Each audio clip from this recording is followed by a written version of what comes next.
उत्तर प्रदेश में कानपुर से I love Mohammad को लेकर जो विवाद शुरू हुआ, अब उसे लेकर उत्तर प्रदेश के शहर शहर में तनाव देखने को मिल रहा है।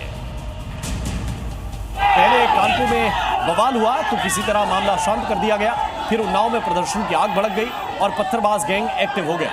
फिर कन्नौज और बहराइच में भी आई लव मोहम्मद को लेकर जुलूस निकाले गए और इन जुलूसों में सिर तन से जुदा के नारे भी लगे। लेकिन जब उन्नाव में आई लव मोहम्मद को लेकर बिना परमिशन के जुलूस निकाला गया तो इस दौरान भड़काऊ नारेबाजी की गई और जब पुलिस ने प्रदर्शन कर रहे मुस्लिम युवक को रोका तो पुलिस पर पथराव किया गया। कानपुर में भड़की आई लव मोहम्मद की आग उन्नाव में और विकराल हो गई। उन्नाव में बीती रात अचानक भड़के बवाल ने पूरे इलाके में दहशत फैला दी।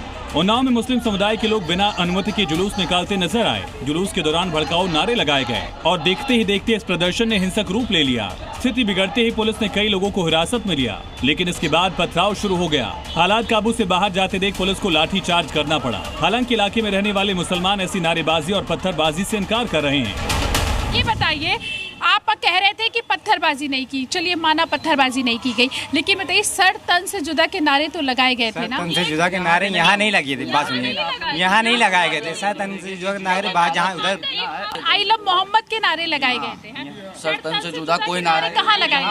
नहीं लगाए गए। यहाँ पर सर तन से जुदा के नारे नहीं लगाए गए क्योंकि मैम यहाँ पे हम लोग थे सिर्फ लब्बैक अल्लाहुम्मा चलता। फिलहाल शांति व्यवस्था बनाए रखने के लिए भारी पुलिस बल मौके पर तैनात है। और अब समझिए कि आखिर उन्नाव में कैसे तनाव फैलाने की साजिश रची गई और योगी फोर्स ने इसके बाद क्या एक्शन लिया। जरा समझिए क्या हुआ। उन्नाव में बिना अनुमति के जुलूस निकाला गया, नारेबाजी और उग्र भीड़ ने माहौल बिगाड़ा। ये कैसे हुआ? पुलिस ने जब इनको रोकने की कोशिश की, पुलिस रोकने के लिए पहुंची तो भीड़ ने उनके ऊपर पथराव कर दिया। फिर हालात संभालने के लिए पुलिस ने लाठी चार्ज कर दिया। ये सब हुआ क्यों, इसको भी आप समझिए। दरअसल आई लव मोहम्मद को लेकर यह बवाल शुरू हुआ है। सोशल मीडिया पर भड़काऊ पोस्ट का प्रसार और प्रचार किया जा रहा है। अब इसके बाद एक्शन क्या लिया जा रहा है? पुलिस ने लाठी चार्ज करके भीड़ को खदेड़ दिया और फिलहाल 5 आरोपियों को पुलिस ने गिरफ्तार भी किया है। अब अपील क्या की जा रही है? अपील यह है कि अफवाहों पर ध्यान न दें, शांति और भाईचारा बनाए रखें। उधर उन्नाव में अचानक ऐसा क्या हुआ कि जुलूस के दौरान पत्थरबाजी होने लगी? क्या यह किसी साजिश का हिस्सा था? पहले से ही उन्नाव के माहौल को बिगाड़ने का क्या प्लान पूरी तरह से तैयार था? देखिए जी मीडिया संवाददाता प्रीति श्रीवास्तव की ये रिपोर्ट। यहाँ पे जुलूस निकला था, हाँ या नहीं? जी निकला। क्यों निकाला गया? ये जो है हर जगह निकाला गया तो यहाँ भी निकाला गया। हम लोग ने सोशल मीडिया पे ही देखा है, मीडिया पे गलत जानकारी, उसी पे दिखाया जा रहा था, मुकदमा लगाया जा रहा है। आई लव मोहम्मद के बैनर नहीं हटाए गए थे। आपने पुलिस की एफआईआर देखी? ये मामला कानपुर का था, उसके बाद का हमें उसके बाद का नहीं पता। जो यहाँ वो उसकी बात कीजिए।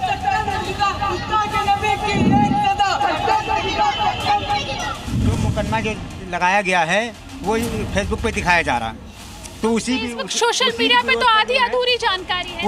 उसी विरोध पे जो है ये जुलूस निकाला गया। वो आधी अधूरी जानकारी है सोशल मीडिया की। तो सोशल मीडिया पे डाल कौन है? मीडिया ही ने डाला है। मीडिया नहीं, बहुत सारे लोग डाल रहे हैं। और सिर्फ यूपी नहीं, आई लव मोहम्मद को लेकर उत्तराखंड में भी बवाल हो रहा है।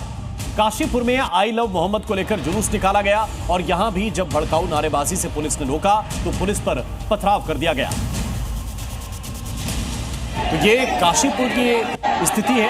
उत्तराखंड के काशीपुर में क्या हुआ जरा उसको भी आप समझिए और देखिए।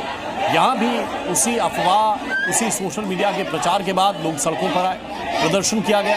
प्रदर्शनकारी जब भड़काऊ नारेबाजी करने लगे, पुलिस ने उनको रोकने की कोशिश की तो फिर यहाँ भी माहौल बिगड़ गया।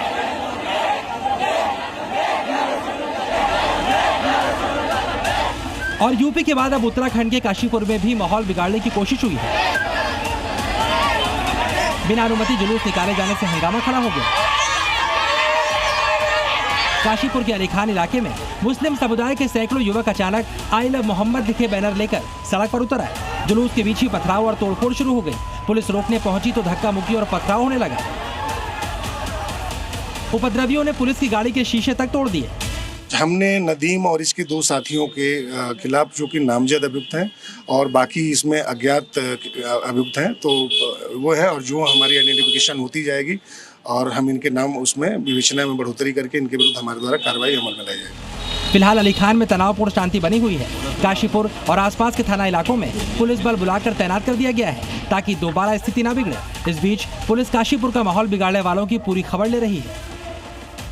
और अब तक की जांच में पता चला है कि इस आयोजन के पीछे समाजवादी पार्टी का एक नेता था, जिसके बाद पुलिस ने नदीम अख्तर समेत 3 लोगों के खिलाफ नामजद रिपोर्ट दर्ज कर दी है। छापेमारी जारी है। अभी काशीपुर के हालात कैसे हैं, इसका जायजा लिया है हमारे संवाददाता राजू राज ने।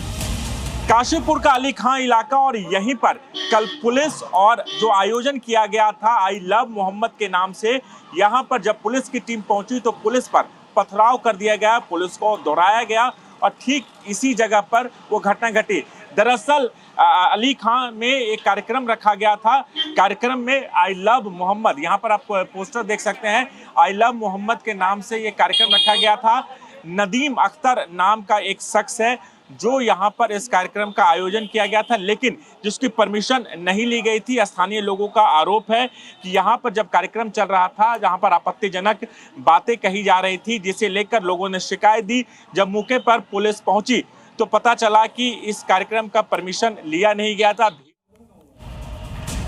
और आइए अब आपको काशीपुर में हंगामे से ठीक पहले का एक वीडियो दिखाते हैं। इस वीडियो में नदीम अख्तर दिखाई दे रहा है जो भीड़ को संबोधित कर रहा है। कहा जा रहा है कि नदीम अख्तर ने माउथ पब्लिसिटी के जरिए ही काशीपुर में मुस्लिम युवाओं को बुलाया था। ये हमारा हिंदुस्तान है और इस हिंदुस्तान में संविधान ने हम सभी को ताकत दी है कि आप अपने मजहब के हिसाब से पूजा करना चाहे या नमाज पढ़ना चाहे या अपने पैगंबर से मोहब्बत रखना चाहे, कोई भी कानून आपको इसके लिए रोक सकता है। और आज सीएम योगी अचानक गोरखपुर की सड़कों पर नजर आए। दरअसल आज से जीएसटी की घटी हुई दरें लागू हो गई हैं, जिसे लेकर सीएम योगी ने गोरखपुर में जीएसटी रिफॉर्म जागरूकता अभियान चलाते हुए गोरखपुर के बाजार में पैदल जाकर व्यापारियों से मुलाकात की।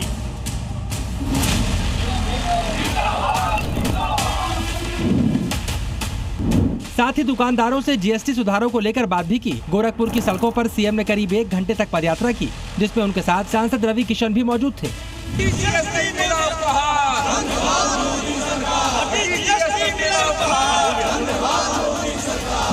सीएम ने इस दौरान स्वदेशी उत्पादों को बढ़ावा देने के लिए कई जगहों पर गर्व से कहो ये स्वदेशी है का स्टिकर लगाया। वहीं सीएम ने जिन सामानों पर जीएसटी की दरें घटी हैं, उनकी जानकारी कारोबारियों को दी। पनीर में 5 से 0, पेंसिल नोटबुक 12 से 0, 33 जीवन रक्षक दवाओं में 12 से 0, दवाइयों में 12 से 5, मक्खन घी में 12 से 5, चीनी 12 से 5, पैकेज नमकीन 12 से 5, शैम्पू 18 से 5, टूथपेस्ट 18 से 5, चॉकलेट 18 से 5। अब सबका मुंह मीठा। सीएम योगी सिटी कार्ट मॉल भी गए, जहां उन्होंने उत्पादों पर घटी जीएसटी को लेकर बात करते हुए वहां रखे सामानों को भी देखा। जीएसटी रिफॉर्म नाम एक है, लेकिन लाभ इसके अनेक हैं। सीएम योगी ने जीएसटी रिफॉर्म को दिवाली का तोहफा बताते हुए इससे भारतीय अर्थव्यवस्था को नई गति मिलने की बात भी कही। और मध्य प्रदेश से लेकर महाराष्ट्र तक गरबा में भाईजान की एंट्री पर घमासान मचा हुआ है। गरबे में गैर हिंदुओं की एंट्री ना हो, इसके लिए सनातनी संगठनों ने मोर्चा खोल दिया है। गौमूत्र को रक्षा सूत्र के तौर पर इस्तेमाल किया जा रहा है। अब गरबा पंडाल के बाहर भाईजान की पहचान गौमूत्र टेस्ट के जरिए की जाएगी। भोपाल में हिंदू संगठन गरबे में एंट्री से पहले लोगों को गौमूत्र पिलाएंगे, जबकि मुंबई के गरबा पंडालों में जाने वालों पर गौमूत्र के छिड़काव का फैसला किया गया है। यानी गौमूत्र का इस्तेमाल रक्षा सूत्र की तरह किया जाएगा। भोपाल में बजरंग दल ने ऐलान किया है कि गरबा पंडाल में जाने से पहले हर किसी को गौमूत्र पीना होगा, जिससे जिहादी भी सनातनी बन जाएंगे।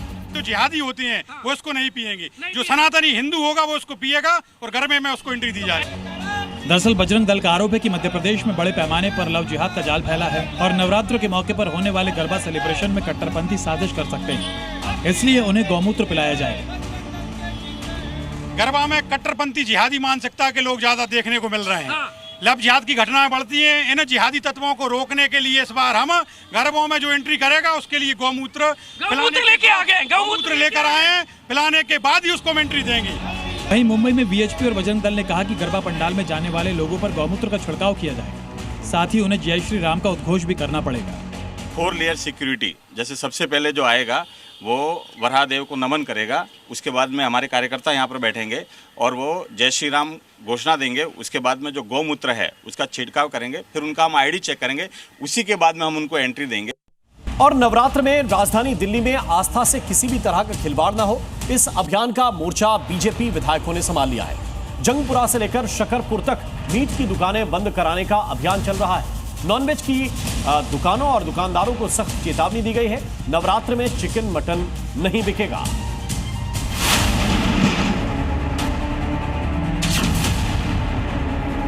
नवरात्र में दिल्ली में चिकन मटन की दुकान खुलेगी तो उसका शटर ऐसे ही डाउन होगा। ये सरकारी आदेश तो नहीं है, लेकिन जंगपुरा के विधायक तेजिंदर सिंह मारवा ने साफ कर दिया है कि नवरात्र के दौरान आस्था से खिलवाड़ नहीं चलेगा। 1 तारीख की रात तक दुकानें बंद रहेगी, 1 तारीख तक। और हमने खाने पे पाबंदी नहीं की है, आप मत खाओ, वो जिसकी मर्जी है खाए, लेकिन हम दुकानें का जो है हमारा पवित्र दिन है, दुकान हम नहीं होंगे। जिसके बाद एक्शन भी देखिए। जंगपुरा इलाके में एक-एक कर मटन की दुकानों को बंद कराया जा रहा है। नॉनवेज की दुकानें हैं वो बंद करवाई जा रही है, और अगर कोई खाता है तो वो अपनी मर्जी से खाता है। इसको लेकर कोई आपत्ति किसी को नहीं है, लेकिन नवरात्रों में जिस तरीके से इस पूरे इलाके में अगर कोई भी नॉनवेज की दुकान होगी तो उसे बंद कराया जाएगा। वहीं दिल्ली के शकरपुर इलाके में मीट की दुकानें बंद कराने के लिए सनातनी सेना ने मार्च निकाला और मीट शॉप के मालिकों को दुकान बंद करने की चेतावनी दी। उपायुक्त को ये कहा है कि अगर कोई इन नवरात्रों के दौरान अपनी मीट की दुकान खोलेगा और हमें शिकायत मिलेगी तो हम निश्चित रूप से उस पर कार्रवाई करेंगे। उधर नवरात्रि से ठीक एक दिन पहले माता की मूर्ति की स्थापना के समय मुंबई के गोवंडी इलाके में बवाल हो गया। आरोप है कि मूर्ति जब मस्जिद के सामने से निकली तो मुस्लिम पक्ष ने मूर्ति को खंडित कर दिया, जिसकी वजह से हिंदू और मुस्लिम पक्ष के बीच बवाल हो गया। मामला अन्ना भाऊ साठे नगर एकता चाल का है, जहां हिंदू पक्ष मूर्ति लेकर जा रहे थे। इसी दौरान मस्जिद के बाहर से गुजरते समय जब उन्होंने माता का जयकारा लगाया तो मुस्लिम पक्ष भड़क गया। आरोप है कि इसके बाद 20 से 25 मुस्लिम हथियार लेकर निकल आए। किसी के हाथ में तलवार थी तो किसी के हाथ में सरिया। इसके बाद गुस्साए मुस्लिम पक्ष ने माता की मूर्ति को खंडित कर दिया। हम लोग पहले तो बाजा बंद कर दिए थे, हम लोग शांति से जब आवाज बंद मत करो, हम लोग जयकार लगा, हम लोग को खराब लगा, हम लोग अपना सामान भर ले गए। सामान क्या लेके आए थे? अरे तलवार था, सरिया था, लोखंड था। कितने जन थे? अरे 20 से 25 लोग थे। वहीं पुलिस ने मामले में 6 लोगों को गिरफ्तार करने के साथ ही हालात के काबू में होने का दावा किया। शांति है, हम लोग देखेंगे, शांति बनाने का काम हम लोग करते हैं। एरिया के लोग भी शांत है, कोई इशू नहीं है। इलाके में भले ही पुलिस की मौजूदगी की वजह से शांति दिख रही हो, लेकिन सवाल उठ रहे हैं कि हिंदुस्तान में अगर नवरात्रि में माता का जयकारा नहीं लगेगा तो फिर कहां लगेगा? Zee News।